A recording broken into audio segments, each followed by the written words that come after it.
Have you ever felt like a pawn in someone else's game, guided by invisible strings you couldn't see, let alone control? The truth is, you are.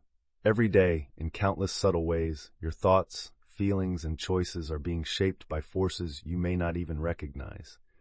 This isn't a paranoid fantasy. It is the fundamental reality of human interaction. The principles of psychological influence are always at work, whether in a boardroom negotiation, a romantic encounter, or a simple conversation with a friend. Most people wander through life completely unaware of these undercurrents, vulnerable to anyone who understands them. This book is your awakening. It is a map to the hidden landscape of the human mind, a guide to understanding the powerful and often dark techniques of influence that shape our world. Within these pages, you will learn to see the strings, and in time, you will learn how to pull them. Mastering Mind Control: The Hidden Power of Psychological Influence, written and published by Stealth Psychology. Chapter 1: The Dark Psychology Hack. Imagine you are in a critical meeting at work, presenting an idea that you have spent weeks perfecting. You have data, you have a clear plan, and you believe in it wholeheartedly. You lay out your points logically and with passion, but as you conclude, your boss leans back, smiles faintly, and makes a casual remark that subtly undermines your entire presentation. It's not a direct criticism, but perhaps a comment like, "That's certainly an ambitious take, a bit idealistic maybe." The room's energy instantly shifts. A moment ago, you felt confident and empowered. Now you feel a hot flush of embarrassment. You suddenly see your passionate pitch through their eyes, and it seems naive, foolish. You stammer a weak defense and back down, even though deep down, you know your idea has merit. Hours later, you are still replaying the moment, unable to shake the feeling that you were skillfully and surgically dismantled. But you can't explain precisely how it happened, or picture a different, more personal scenario. You have a conversation with a close friend who always seems to be engulfed in a new crisis. You listen with empathy as they recount their latest hardship, their voice filled with despair. You offer support and advice, and by the end of the conversation, you walk away feeling emotionally drained, having agreed to lend them money you can't spare or commit time you don't have. In the aftermath, you feel a confusing and toxic cocktail of pity and resentment, burdened by a sense of obligation that you never consciously chose to accept. This is the pervasive and painful experience of being psychologically outplayed. It is the distinct feeling of your own emotions being expertly turned into weapons and used against you. It is the profound confusion of being led to a destination that serves someone else's interests, all while believing you were navigating on your own. The core problem is not a lack of intelligence, willpower, or good character on your part. It is a fundamental lack of awareness. You are an unwitting participant in a sophisticated game. A game you can't win because you don't know the rules, the objectives, or even that you are on the board at all. This ignorance leaves you perpetually on the defensive, reacting to moves you never saw coming and blaming yourself for the inevitable checkmate. The ultimate hack, the single most powerful defense against the pervasive influence of dark psychology, is not to learn an arsenal of manipulative counter tricks. It is not about fighting fire with fire, which often just leaves everyone burned. The true solution is to cultivate a profound and unshakable state of awareness. We will call this transformative state the awareness shield. This is not a complex technique requiring years of study, but rather a fundamental and immediate shift in your perspective. It is the conscious decision to stop being a passive, reactive participant in your life and to become an active, discerning observer. Think of it as upgrading your senses, allowing you to perceive the invisible currents of social dynamics and psychological influence that flow through every human interaction. This shield does not require you to become a cold, suspicious, or cynical person. On the contrary, it empowers you with a calm and centered clarity. It brings the liberation that comes from finally understanding the hidden why behind what people say and do, and the subtle how behind the way they make you feel. By developing this awareness shield, you fundamentally alter your position in the game of life. You evolve from being a predictable pawn, moved about the board by more powerful pieces, to becoming a player who sees the entire chessboard with pristine clarity. You begin to recognize the subtle traps, the calculated sacrifices, and the hidden intentions that were once completely invisible to you. This insight, in and of itself, is your greatest defense and your most potent weapon, because any strategy that is seen and understood is a strategy that is instantly neutralized. It can no longer hold power over you in the dark. Activating your awareness shield is the first and most critical step toward reclaiming control of your own mind. To forge your impenetrable awareness shield, you must integrate 3 core principles into the fabric of your daily life until they become as natural as breathing. The first and most foundational principle is active observation. Most people are merely passive listeners. They process the surface-level meaning of words and then have an immediate, unfiltered emotional reaction. An active observer, however, does infinitely more. You consciously dedicate a portion of your focus to decoding the rich, unspoken language of an interaction. This is paramount because the vast majority of human communication is nonverbal. A person's true feelings and intentions often leak out through their posture, their gestures, their tone of voice, and the minute movements of their facial muscles, even when their words are a carefully constructed facade. To put this into practice, decide that in your next significant conversation, you will be an anthropologist studying a fascinating subject. Notice if your boss's smile is genuine. Does it reach their eyes, creating crinkles at the sides? Or is it just a polite lifting of the mouth? Listen for sudden shifts in the pitch, speed, or volume of their voice. When you ask a direct question, do they lean in with confidence, or do they create space, subtly leaning back or turning their body slightly away? For example, your manager might call you in to praise your recent work, saying all the right things. But as an active observer, you notice their feet are pointed directly at the door, a classic nonverbal tell that they are psychologically checked out and want to end the conversation. You also notice that while they praise you, they are rhythmically tapping a pen on the desk, a sign of impatience or anxiety. These are not accusations, they are data points. By gathering this data, you emotionally detach from the flattery and see a more complete picture. Your boss is likely going through the motions before asking you for something, perhaps to work late or take on an undesirable task. The second principle is questioning intent. Behind every significant human action, there is a motivation. Dark manipulators are masters at camouflaging their true intentions behind a convincing mask of charm, vulnerability, flattery, or crisis. To see behind this mask, you must develop the silent internal habit of asking one crucial question. What does this person want me to feel, think, or do as a result of this interaction? This simple question acts as a powerful cognitive filter, cutting through the surface-level noise and getting straight to the core objective. It is so powerful because it instantly shifts you from a reactive, emotional state to a proactive, analytical one. When a real estate agent showers you with compliments about your discerning taste and sophisticated style, you can silently ask, what is the intent here? The answer is immediately clear. They want you to feel special, important, and validated, making you lower your guard and trust their guidance, ultimately leading you to make a faster, more expensive decision. When a family member consistently brings up a past failure or mistake you made right before asking you for a significant favor, questioning their intent reveals the tactic with painful clarity.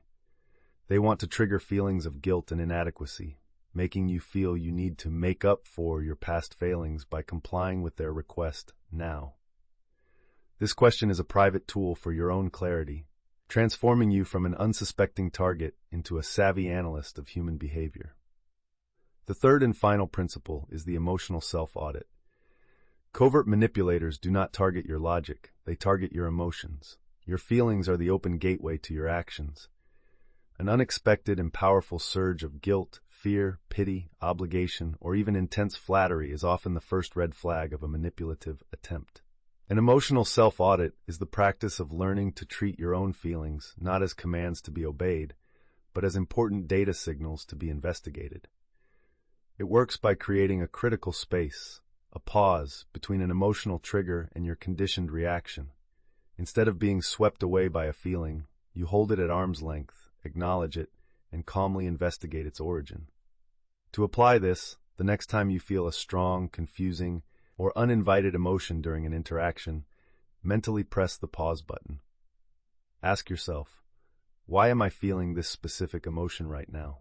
What was just said or done in the preceding seconds that could have triggered this?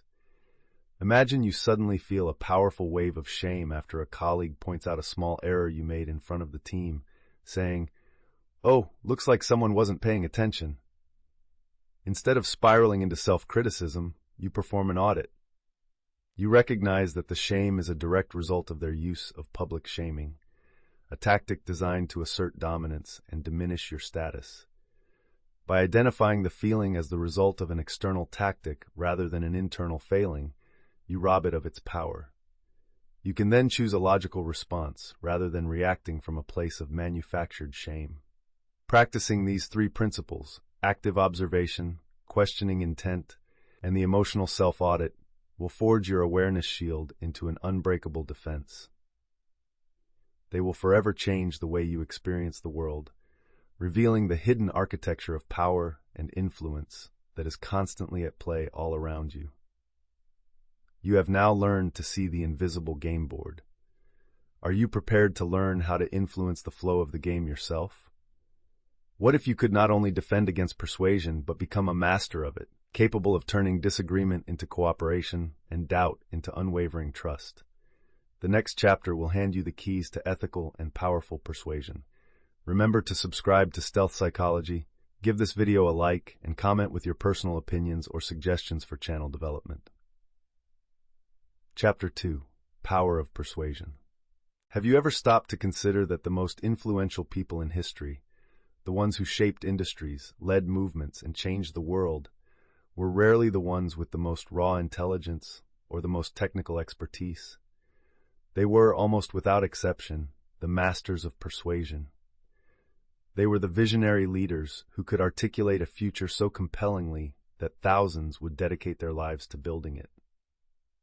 They were the quiet diplomats who could enter a room full of enemies and find the one thread of common ground that could unite them.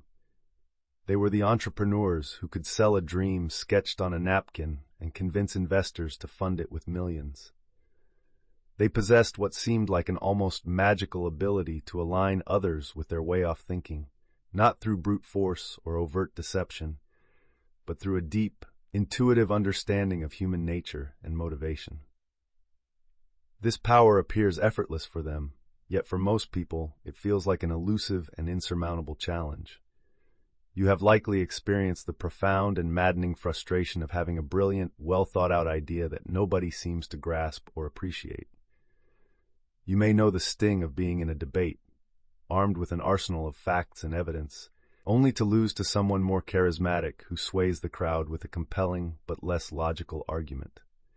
This is the painful feeling of being invisible, of having a voice that generates no echo in a noisy world. This is not a personal failing or a sign of an unworthy idea. It is a strategic error of the highest order. The problem is that most of us have been incorrectly taught that persuasion is a battle of logic. We believe that if we just present enough data, the best argument will naturally and inevitably win. But this fundamentally misunderstands the human animal. We are not creatures of logic. We are creatures of emotion who cleverly use logic as a tool to justify what we already feel and believe. Trying to persuade someone by appealing only to their rational mind is like trying to change a river's course by throwing pebbles at its surface. You are addressing the effect, not the cause. You are talking to the ship's navigator when the emotional captain is the one at the helm. The truly transformative solution is not to argue more aggressively or to compile a thicker folder of evidence.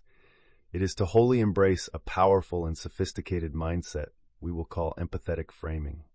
This is the subtle and potent art of understanding another person's internal world so profoundly, their fears, their hopes, their values, their biases, that you can present your ideas in a way that resonates perfectly with their existing mental and emotional landscape.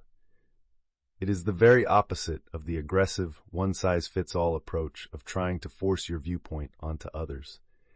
Instead of trying to demolish their perspective and replace it with your own, You act as a skilled architect, building a sturdy bridge from their mind to yours. You do not try to change their fundamental worldview. You skillfully demonstrate how your idea is a natural, logical, and highly beneficial extension of the worldview they already hold. This approach is profoundly effective because it completely bypasses the instinctive human defense mechanism against being controlled or told what to think. When people feel genuinely seen and understood, their psychological armor dissolves. They become open, receptive, and far more willing to be influenced because they feel like you are on their side, working with them rather than against them. Empathetic framing liberates you from the exhausting and often fruitless cycle of arguing, debating, and defending. It elegantly transforms persuasion from a confrontational battle into a harmonious collaboration. By mastering this skill, you learn to speak the universal language that every human being understands, the language of their own self-interest, their own values, and their own emotional reality.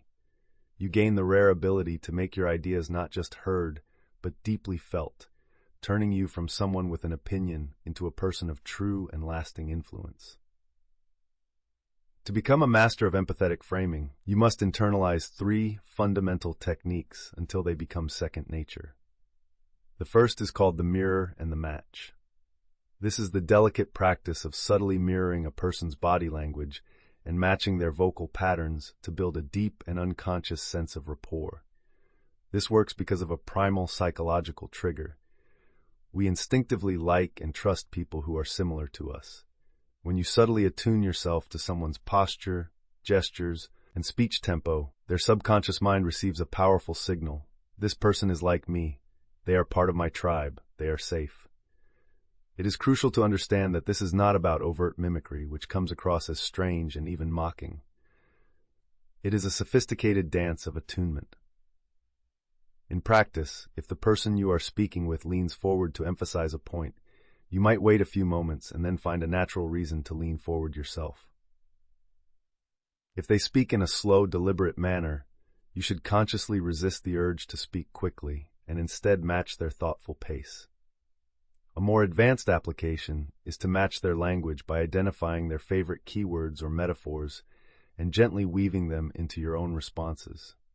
For instance, if a potential business partner repeatedly talks about building a rock-solid foundation, using that exact phrase later in the conversation.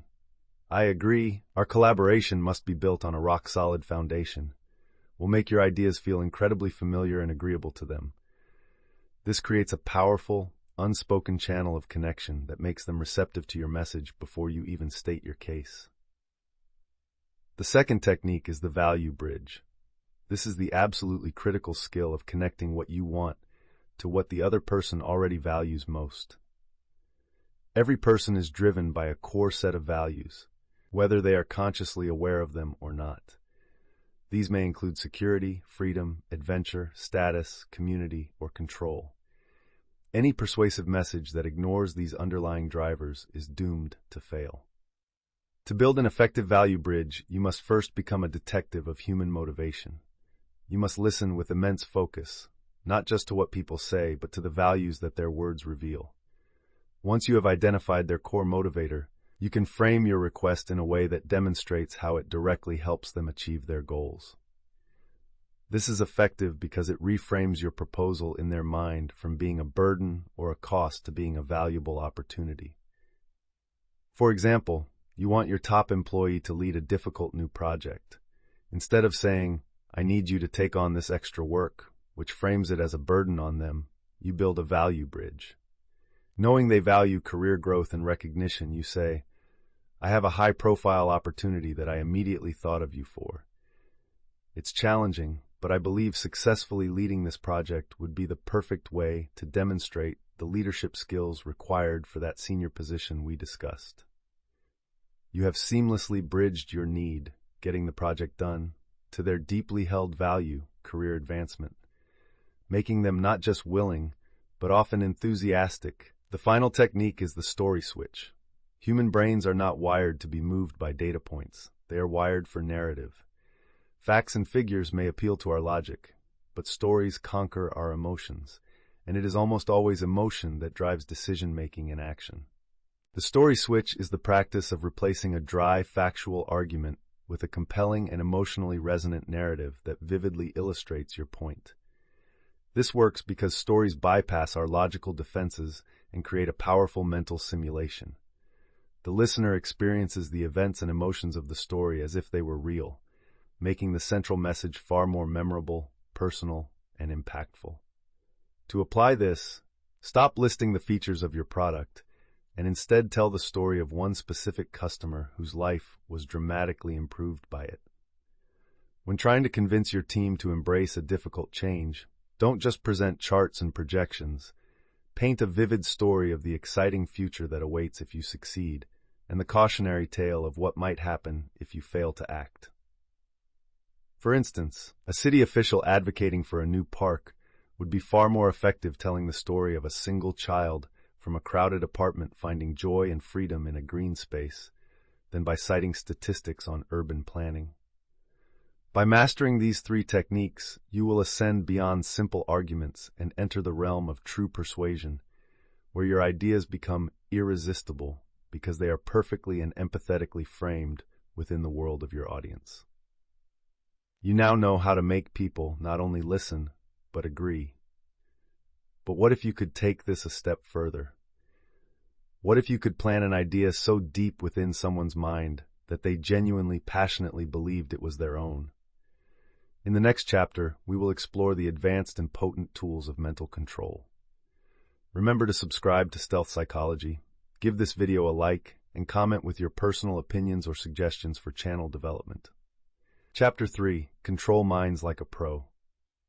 Have you ever looked at a charismatic cult leader, a master political strategist, or a legendary trial lawyer and wondered, with a mix of awe and fear, how they do it? How do they command such absolute, almost fanatical devotion from their followers? How do they shape public opinion with what seems like effortless precision?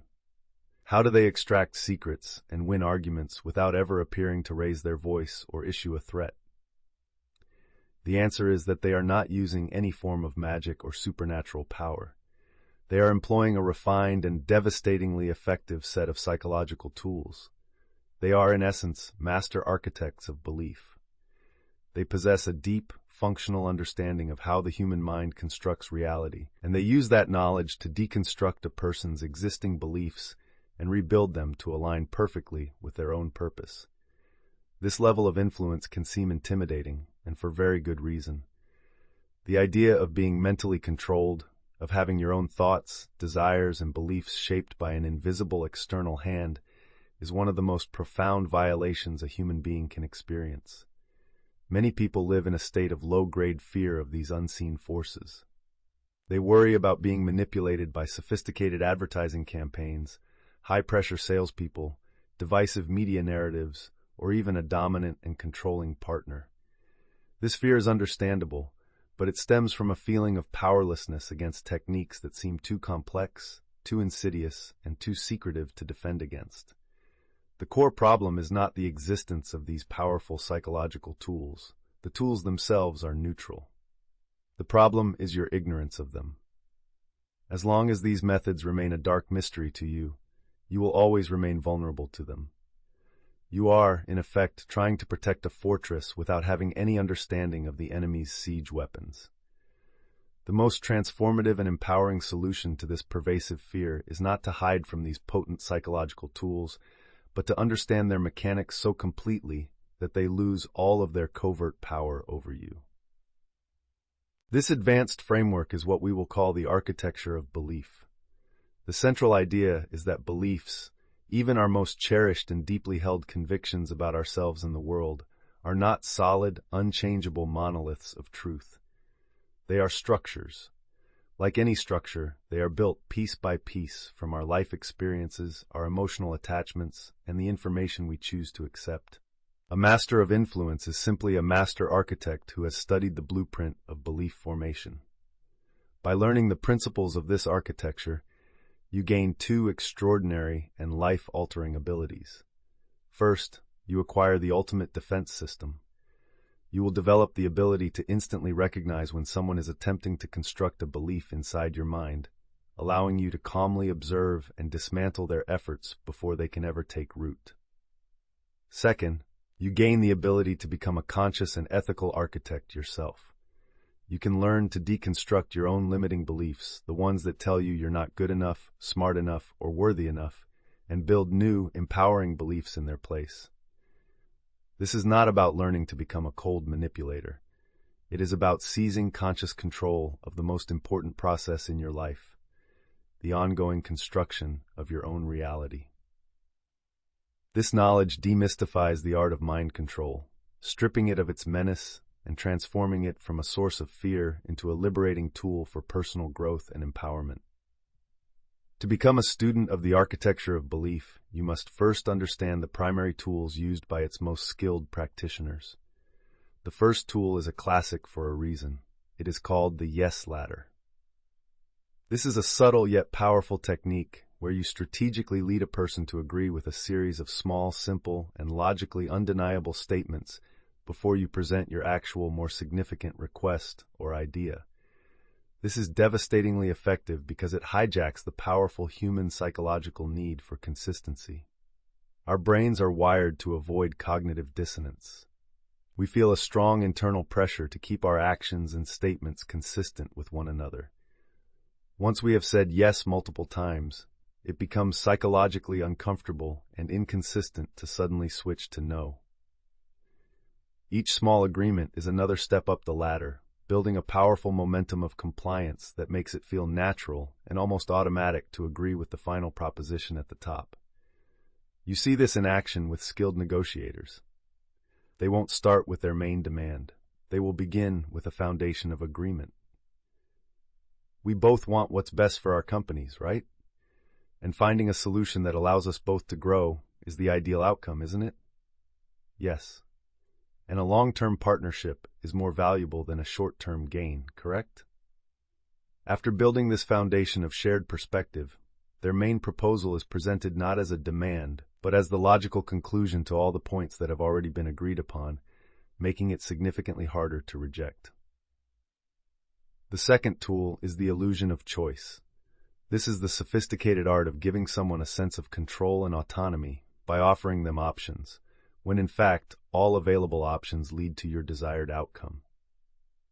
Resistance is a natural human reaction to feeling controlled or having one's freedom of choice threatened.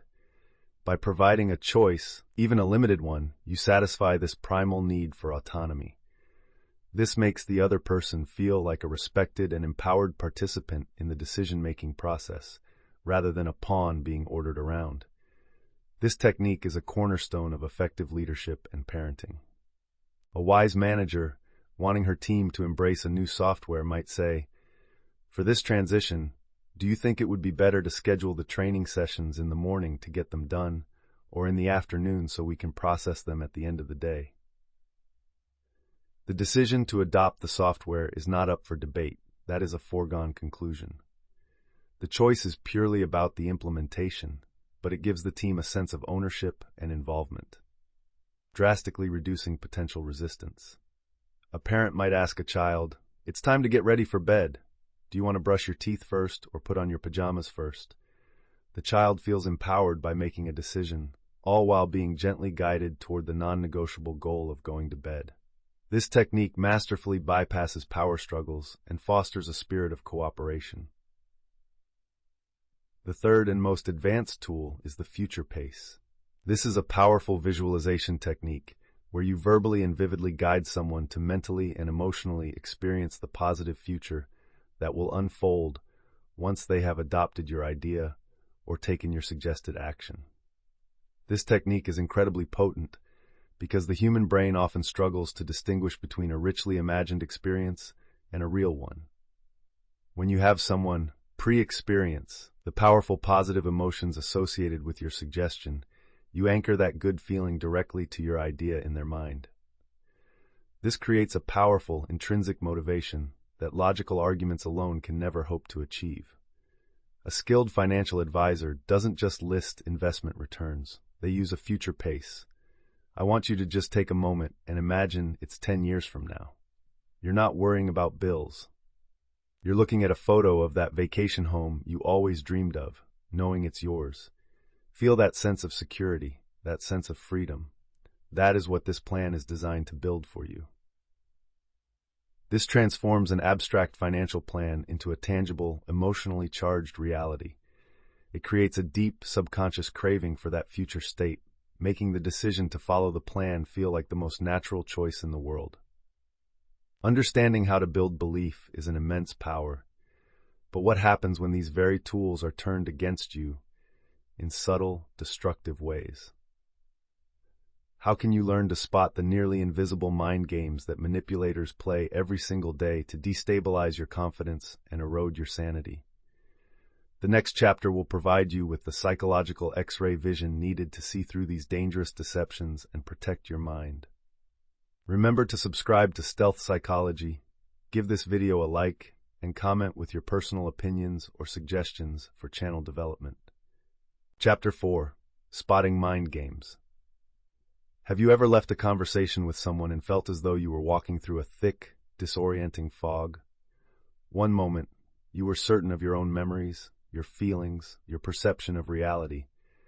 The next, after just a few words from them, you find yourself questioning everything. You try to replay the conversation to pinpoint the exact moment things went awry, but the logic slips through your fingers like smoke. This unsettling and destabilizing experience, the feeling of having the ground dissolve beneath your psychological feet, is the unmistakable signature of a mind game. It is a deliberate, albeit often subtle, campaign of psychological manipulation specifically designed to destabilize you and put you at a severe disadvantage. The pain of being on the receiving end of these games is immense and corrosive. It leads to a constant state of anxiety, a feeling of walking on eggshells around the manipulator, always trying to anticipate their next move to avoid a conflict you can't understand. Over time, this erodes your self-confidence to its very foundation, making you second-guess your every thought, your every feeling, your every decision. The core problem, and the reason these games are so brutally effective, is that they are engineered to be confusing. The manipulator intentionally creates a fog of doubt, emotional turmoil, and contradiction. Within that fog, you lose your bearings, and you begin to believe that you are the one who is broken, that you are the source of the problem, that you are flawed, overly emotional, or even crazy. This self-blame is the manipulator's ultimate victory, for it renders you completely powerless to see the game for what it truly is and who is truly playing it. The only way to win a mind game is to refuse to play. And the only way to refuse is to first see the entire game board with absolute, undeniable clarity. The transformative solution to this debilitating problem is to activate what we will call your deception decoder. This is not a complex defense mechanism that requires confrontation or argument. It is a powerful and liberating mental framework. It is the conscious practice of treating these confusing and emotionally draining interactions not as a reflection of your own supposed failings, but as valuable data points that reveal the manipulator's specific strategy. It is a conscious shift from being an emotional reactor caught in the storm of their creation to becoming a strategic pattern recognizer. The moment you feel that familiar sickly pang of unearned guilt, that confusing wave of profound self-doubt, or that sudden, desperate urge to apologize for something you are not even sure you did wrong, your deception decoder should sound an internal alarm. It is a signal to pause, take a mental step back, and analyze the situation from a place of strength, asking the simple question, which specific game is being played against me right now? This simple mindset shift is your ultimate liberation.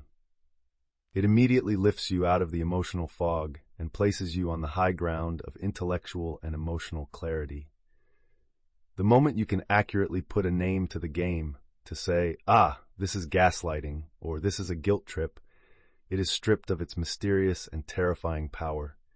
The manipulator's invisible weapon becomes visible, and once you can see it clearly, you can effortlessly step aside and allow it to pass you by, leaving you completely unharmed and in full, sovereign control of your own mind. To properly arm your deception decoder, you must learn to identify the most common and destructive mind games played by manipulators in relationships, workplaces, and families. The first, and perhaps the most insidious, is gaslighting, which can be understood as a systematic process of reality erosion.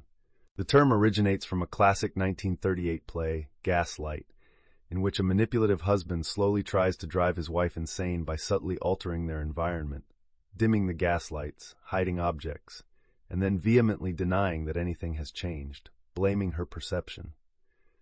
The modern goal of gaslighting is precisely the same: to methodically destroy a victim's trust in their own perception, memory, and judgment. This tactic works by making you feel fundamentally unreliable and unstable, which in turn forces you to become dependent on the manipulator as the sole, authoritative source of truth. Gaslighting is the voice that says, "That never happened, you have a terrible memory," or dismisses your valid emotions with, "You're being hysterical, you need to calm down," or the classic defense, "I was only joking, why are you always so sensitive?" Imagine you confront your partner about a deeply hurtful comment they made the previous night. Instead of acknowledging it, they look at you with an expression of pure, innocent confusion and say, "What are you talking about? I would never, ever say something like that to you. You must have had a bad dream, or you're twisting my words again, like you always do." They deliver this denial with such unshakable conviction that you begin to feel a dizzying sense of uncertainty. Their confidence in their false reality is a battering ram designed to shatter your confidence in your true one. The second common mind game is the guilt trip, which can be thought of as a form of emotional hostage-taking. This insidious tactic leverages your own best qualities, your sense of empathy, your compassion, your sense of duty and responsibility, and turns them against you. This is a favorite tool of manipulators who specialize in playing the victim to get what they want. This game works because good, caring people are naturally averse to causing others pain or being perceived as selfish. The manipulator expertly exploits this by framing their desires in a way that makes you feel solely responsible for their happiness and well-being. If you dare to refuse their request, you are skillfully positioned as the cruel, uncaring, or selfish one. A guilt trip often manifests in passive-aggressive statements that drip with unspoken accusation. For example, you tell a friend that you are too busy to help them move. Instead of a simple, "Okay, no problem," they respond with a heavy sigh and the words, "That's fine, I understand, I guess I'll just have to struggle through this all by myself again." The overt message is one of understanding, but the covert message is a dagger. Your refusal is the direct cause of my loneliness and suffering. A parent might use a more direct approach, saying something like, "After all the sacrifices I have made for you, after everything I have done, you can't do this one small thing for me?" This tactic places you in an emotional checkmate, where your only two moves are to either give in to their demand against your own best interests, or carry the heavy, manufactured weight of their disappointment and your own supposed failure as a good person. The third mind game is the silent treatment, a particularly cruel form of punitive withholding. This is a passive-aggressive but incredibly powerful method of psychological control, where a person punishes you for a perceived offense by completely withdrawing all forms of communication, affection, and acknowledgement. They might refuse to speak to you for hours or even days. They will ignore your questions, refuse to make eye contact, and act as if you are completely invisible. It is vital to distinguish this from someone who simply needs some quiet time or space to cool down after an argument. The silent treatment is a deliberate, prolonged, and calculated silence designed to inflict maximum psychological distress. This tactic is brutally effective because human beings are deeply social creatures with a primal, hardwired need for connection and belonging. When that connection is suddenly and completely severed without explanation, it creates a psychological vacuum that the victim's mind rushes to fill with anxiety, panic, and self-blame. The person on the receiving end will endlessly replay the preceding events, desperately trying to figure out what they did wrong. They become so desperate to end the suffocating silence and restore the connection that they will often apologize profusely, even if they have done nothing wrong, and agree to any of the manipulator's unspoken terms just to be let back into their good graces. It is a chillingly effective way of asserting absolute dominance and forcing compliance without ever having to utter a single word. By learning to recognize the distinct patterns of these toxic games, you can effectively neutralize their power. When you see the game, you are no longer an unwitting participant. You are a knowing observer. You can see the trap without any compulsion to step in it. You now have the vision to see through the most common deceptions. But true mastery is not just about spotting the traps laid by others. It's about becoming an architect of influence yourself. What if you could take all this defensive knowledge and proactively and ethically shape your interactions to create positive and productive outcomes? The next chapter will show you how to synthesize these skills to become a true master of psychological influence. Remember to subscribe to Stealth Psychology, give this video a like, and comment with your personal opinions or suggestions for channel development. Chapter 5. Mastering Psychological Influence. What is it that truly separates someone who is persuasive from someone who possesses a natural aura of influence? You have met these people. They walk into a room and command attention without raising their voice. Their ideas seem to be met with less resistance, and they can guide a conversation to their desired outcome so smoothly that everyone involved feels it was a collaborative effort. It's not just about knowing a few techniques. It's an integrated part of who they are. They seem to operate on a different frequency, one that inspires trust, respect, and agreement. For many who study these topics, this is the ultimate source of frustration. You can read all the books, learn all the tactics, and memorize all the principles, but when you try to apply them, they can feel clumsy, robotic, or inauthentic. You might try to mirror someone's body language and feel like a cheap imitation. You might try to use the yes ladder and have it come out sounding like a high-pressure sales script. This is the frustrating gap between theoretical knowledge and true mastery. The problem is that you are trying to do influence instead of being influential. You are treating these powerful principles as a script rather than a natural part of who you are. As long as these skills remain a foreign script, you will never achieve the fluid, effortless grace of a true master. The path to bridging this gap is through the principle of integrated influence. This is the idea that true mastery comes not from applying isolated techniques, but from integrating the principles of psychology so deeply into your own mindset and behavior that they become an authentic part of your communication style. It's about being influential, not just doing influential things. This mindset shift frees you from the awkwardness of trying to remember what to do next. Instead, you operate from a place of authentic confidence, empathy, and strategic awareness. You are no longer just playing the game. You have become the game designer, capable of shaping the environment, managing the emotional climate, and guiding the interaction to a productive and positive conclusion. This is the peak of personal power, where your influence becomes a seamless and genuine extension of your character. It is where you stop trying to control others and instead create conditions where people willingly and enthusiastically align with your vision. This is the ultimate liberation, turning influence from a strained effort into an effortless art form. To achieve this level of integrated mastery, you must build your abilities upon 3 foundational pillars. The first pillar is frame control. The frame is the context and meaning of any interaction. Whoever controls the frame controls the conversation. Less influential people constantly let others set the frame, forcing them to operate within a context that puts them at a disadvantage. A master of influence consciously and deliberately sets the frame from the very beginning. This is a powerful strategy because frames, once established, are difficult to break. They dictate the tone of the conversation and the roles each person plays. To practice this, before entering any important interaction, decide what you want the frame to be.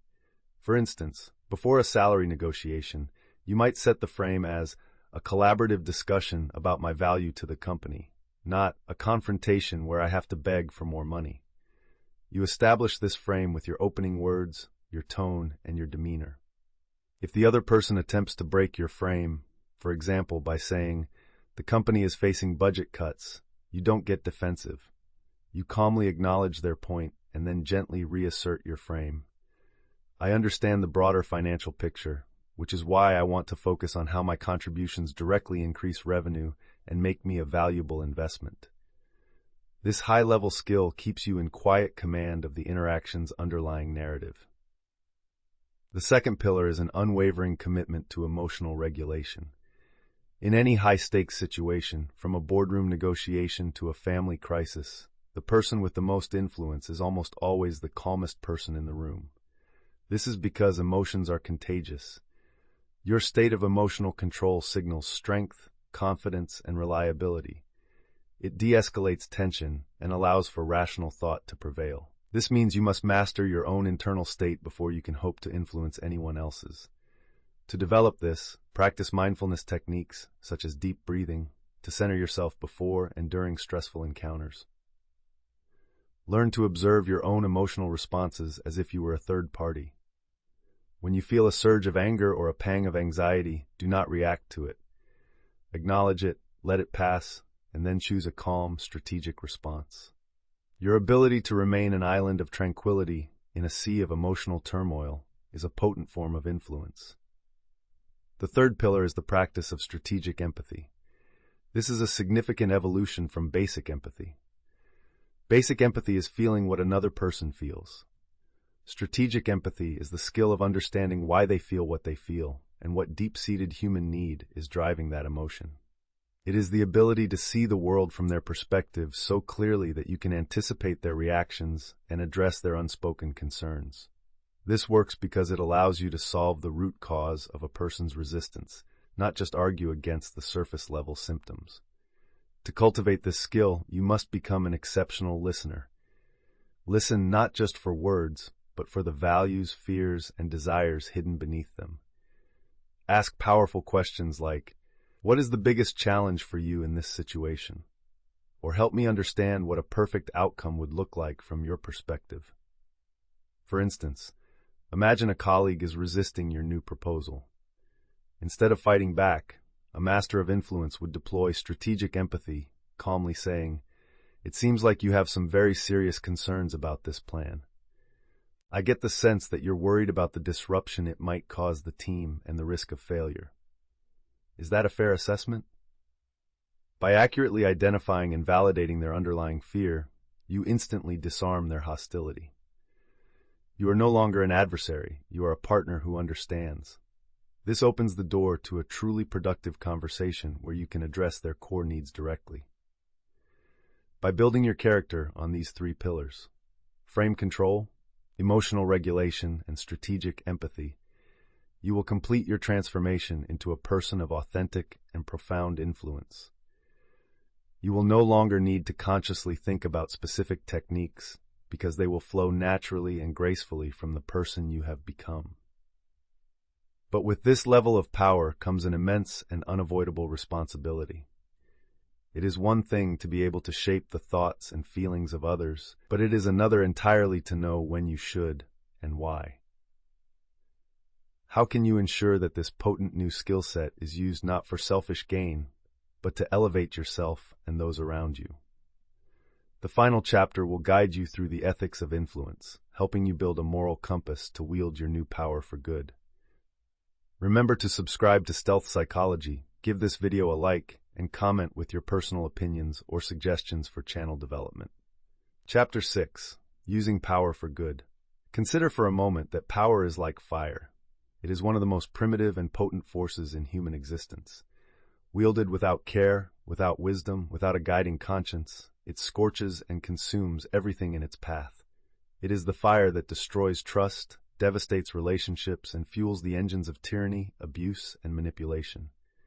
Yet that very same fire, when wielded with skill, with intention, and with a steadfast moral compass, provides the warmth that builds communities, the light that illuminates progress, and the energy that fuels creation and growth. It is the fire that allows a great leader to inspire a nation to hope, a brilliant teacher to ignite a student's lifelong passion for learning, and a loving parent to raise a confident, capable, and compassionate child. Now that you have journeyed through the hidden corridors of psychological influence, you stand before this fire. You understand its fundamental properties, you know how to spark it into existence, and you have learned how to direct its formidable heat. This newfound capability presents you with the most significant and defining challenge of all. With this power comes the quiet, persistent, and seductive whisper of temptation. It is the temptation to use your knowledge to always win an argument, to take an unfair advantage in a negotiation, to subtly control a partner's decisions for your own comfort, or to manipulate a friend for your own convenience. It is the valid and important fear that in learning all the methods required to defeat manipulators, you might slowly, almost imperceptibly, begin to resemble one yourself. This ethical confusion, this question of where to draw the line in the gray, complex world of human interaction, is the final barrier that separates a person who merely knows about influence from a person who uses it with profound wisdom. To navigate this complex ethical terrain, you cannot rely on a simplistic list of rigid do's and don'ts, for the real world is far too nuanced for such a binary approach. Instead, you must forge and calibrate an ethical compass within yourself. This is not an external set of rules to be memorized, but rather a powerful internal guidance system, a true north that allows you to navigate any situation, no matter how complex, with unwavering integrity. This personal compass is built upon three fundamental and interdependent principles: the principle of positive intent, the principle of mutual benefit, and the principle of transparency. By using these three cardinal points to orient yourself before any significant influence attempt, you can ensure that your power consistently remains a constructive force in the world, one that builds people up rather than tearing them down. This internal framework will be your most reliable safeguard against the ever-present temptations of your own ego. And it will be your ultimate guide to becoming a truly honorable and respected leader in every aspect of your own life. It is the final, crucial piece of the puzzle, the catalyst that transforms raw, immoral power into benevolent strength and turns you into a genuine source of positive change in the world around you. The first and most important point on your ethical compass, your true north, is the principle of positive intent. Before you ever attempt to persuade, influence, or lead another human being, you must commit to a moment of rigorous and radically honest self-examination of your own motivations. You must pause and ask yourself, what is my true underlying goal here? Am I genuinely seeking to help this person, to collaborate on a shared problem, to solve a conflict in a way that is truly constructive for everyone? Is my core intention to build this person up, to help them see a better path forward, or to contribute to a shared success? Or you must have the courage to ask the harder question, is my intent being driven by my ego? Am I trying to dominate this person, to prove that I am smarter, to win for the sake of winning, or to serve only my own selfish interests at their expense? This principle is crucial because your underlying intent is the source code of your actions. It will subtly color every word you speak and every gesture you make. People have a surprisingly accurate ability to sense the true intent behind another person's actions. An attempt at influence that springs from a place of genuine goodwill feels supportive and inspiring. The exact same words spoken with a selfish intent will feel hollow and manipulative. Your intent is the foundation. If it is pure, the structure you build will be strong. The second cardinal point on your compass is east, the principle of mutual benefit, which you can think of as the win-win test. An ethical act of influence should always aim to create a positive outcome for everyone involved, or at the very absolute minimum, to cause no harm to the other person. After you have confirmed your positive intent, you must then analyze the likely outcome of your success from the other person's perspective. Ask yourself, if this person agrees with me, do they genuinely benefit from this new course of action? Will their life be improved, their problem solved, or their goal achieved? Or am I the primary or only beneficiary? This principle ethically compels you to move beyond a self-centered view of success. For example, in a negotiation, a manipulator focuses only on what they can extract. An ethical influencer focuses on value creation, asking, how can I meet my own needs while also helping them meet theirs? This commitment to shared victory is what separates a respected leader from a feared tyrant. The final point on your compass is west, the principle of transparency, also known as the sunlight test. This asks one clear, powerful question. Would I be comfortable if my methods and my true intentions were brought fully into the light of day for all to see? More specifically, if the person I am influencing knew exactly what psychological principles I was using and why, would they still feel that they were treated with dignity and respect? This test serves as your most practical guardrail against slipping into the shadows of dark psychology. Many of the most toxic manipulative techniques can only function in the darkness of confusion and secrecy. They wither and die under the clarifying power of sunlight. This does not mean you must announce your tactics. It means that your overall process must be fundamentally honest and must not rely on deceit to be effective. If you are using your skills to compassionately guide a friend toward overcoming a fear, you would likely have no issue explaining your process. But if you are using them to trick someone into a bad investment, you would dread the exposure. That feeling is your ultimate signal that you have strayed from the ethical path. You began this journey seeking to understand the hidden forces that shape human behavior, perhaps to protect yourself from them. Along the way, you have learned not only to see the invisible strings of influence, but how to hold them in your own hands. You have moved from a place of powerlessness to one of profound capability. The knowledge you now possess is a potent tool, but a tool has no morality of its own. Its impact is defined solely by the intent of the hand that wields it. The ultimate test of your mastery will not be in how effectively you can influence others, but in the wisdom and integrity you demonstrate in choosing when, why, and for what purpose you do so. The greatest power is not the ability to control the minds of others, but the discipline to control oneself. It is the conscious choice to use your understanding not to divide, dominate, or diminish, but to connect, to build, to inspire, and to contribute to a better world, one interaction at a time. This is the true path of the master. You have traveled a long and insightful path from understanding your own vulnerability to recognizing the invisible architecture of influence that surrounds us all. You began as a pawn, moved by forces you could not see, but you have emerged as an architect, capable of designing your own reality. You have learned to forge the awareness shield to see the truth, to wield the tools of persuasion with skill, and most importantly, to calibrate the ethical compass that will guide your every action. The journey of this book was never about learning to control others. It was about achieving the ultimate form of self-mastery. The power to understand human nature is immense, but the wisdom to use that power for connection and growth is true strength. Thank you for dedicating your time and attention to this journey. If this exploration has empowered you, please consider giving this video a like, commenting with your thoughts, and subscribing to Stealth Psychology for more content designed to help you master your mind and your life.